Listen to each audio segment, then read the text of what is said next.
जय हिंद साथियों, मनोज अकेडमी में आपका स्वागत है। आज के वीडियो में हम क्लास 10th के साइंस चैप्टर 9 आनुवंशिकता एवं जैव विकास, आज हम इस अध्याय के प्रश्न अभ्यास का प्रश्नों का उत्तर करेंगे।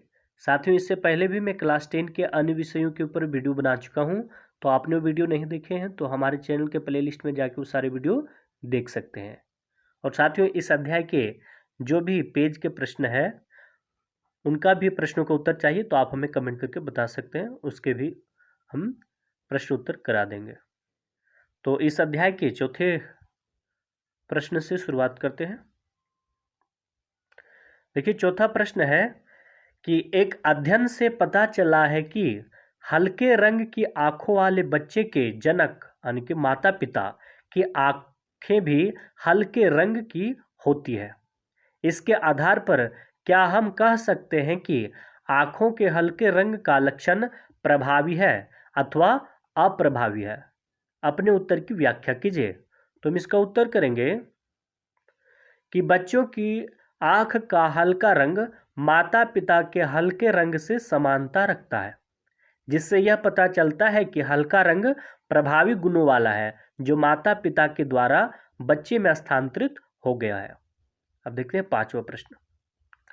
पांचवा प्रश्न है कि जैव विकास तथा वर्गीकरण का अध्ययन क्षेत्र किस प्रकार परस्पर संबंधित है? तो हम इसका उत्तर करेंगे पांचवें प्रश्न का कि जीवधारी हमेशा एक भौगोलिक परिस्थिति में रहते हैं और उनके गुण भी समान होते हैं। कुछ जीव अन्य भौगोलिक परिस्थितियों में रहते हैं जिस कारण उनमें कुछ भिन्नता आ जाती है जो फिनोटाइप लक्षणों से संबंधित होती है। दो भौगोलिक परिस्थितियों में रहने वाले जीवों में भिन्नता होती है, किंतु जनक की समानता 100% होती है। इस आधार पर वे स्पीशीज का विकास करते हैं। इस प्रकार जैव विकास तथा वर्गीकरण परस्पर अंतर संबंधित है। अब छठवां प्रश्न देखिए कि समजात तथा समरूप अंगों को उदाहरण देकर समझाइए। तो हम इसका उत्तर करेंगे, समजात अंग पहले लिखेंगे, उसके बाद डेश देकर लिखेंगे कि अलग अलग जीवों के ऐसे अंग जो बाहरी रचना एवं कार्य में भिन्न होते हैं किंतु विकास समान अंगों से होता है, समजात अंग कहलाता है। जैसे मनुष्य का हाथ और घोड़े का अगली टांग।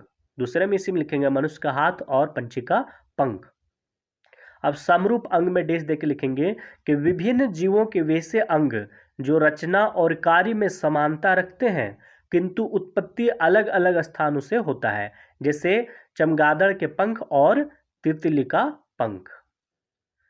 अब देखिए आठवां प्रश्न है कि विकासीय संबंध स्थापित करने में जीवाश्म का क्या महत्व है?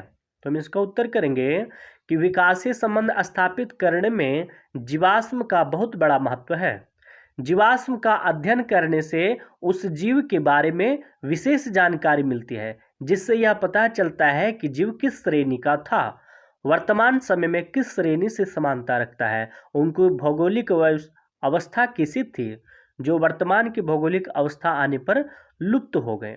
जैसे आर्कियोप्टेरिक्स के अध्ययन करने से यह पता चलता है कि उनकी संरचना पक्षियों के समान थी किंतु लक्षण सरीसृप मिलता था।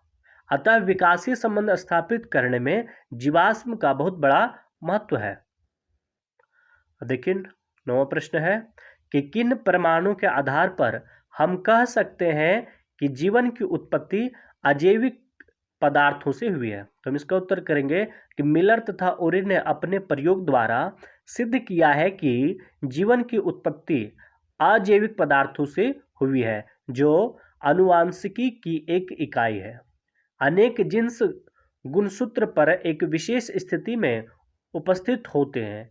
डीएनए सभी जीवधारियों में एक युग्मक पदार्थ होता है जो गुणसूत्र का प्रमुख भाग बनता है। अतः इस बात से पुष्टि होता है कि जीवन की उत्पत्ति अजैव पदार्थों से हुई है। अब देखिए 10वां प्रश्न। 10वां प्रश्न है कि अलैंगिक जनन की अपेक्षा लैंगिक जनन द्वारा उत्पन्न विभिन्नताएं अधिक अस्थायी होती है, व्याख्या कीजिए। यह लैंगिक प्रजनन करने वाले जीवों के विकास को किस प्रकार प्रभावित करता है? तो हम इसका उत्तर करेंगे कि लैंगिक जनन में गुणसूत्र के जीन्स परस्पर स्थानांतरित होते हैं, जो अगली पीढ़ी में जनक से संतति में स्थानांतरित हो जाती है, किंतु अलैंगिक जनन में ऐसा नहीं होता है। अतः अलैंगिक जनन की अपेक्षा लैंगिक जनन द्वारा उत्पन्न विभिन्नताएं अधिक अस्थायी होती है। इसे में लिखेंगे कि लैंगिक जनन में गुणसूत्र के छोटे टुकड़े संततियों में स्थानांतरित होते हैं और विकसित होकर संपूर्ण गुणसूत्र बनाते हैं। इस प्रकार प्रत्येक संतान में जनक के समान गुणसूत्रों की संख्या हो जाती है। अब देखिए 11वां प्रश्न है कि संतति में नर एवं मादा जनन के द्वारा आनुवंशिक योगदान में बराबर की भागीदारी किस प्रकार सुनिश्चित की जाती है। तो हम इसको उत्तर करेंगे कि प्रत्येक जीवधारी में गुणसूत्रों की संख्या समान होती है। लैंगिक जनन के दौरान क्रोमोसोम 2 क्रोमोटिड में विभक्त हो जाते हैं। ये क्रोमोटिड्स जनन क्रिया में सक्रिय रूप से भाग लेते हैं। नर तथा मादा युग्मक बनते हैं जिनसे गुणसूत्रों की संख्या उतनी ही होती है जितनी प्रत्येक जनक में होती है।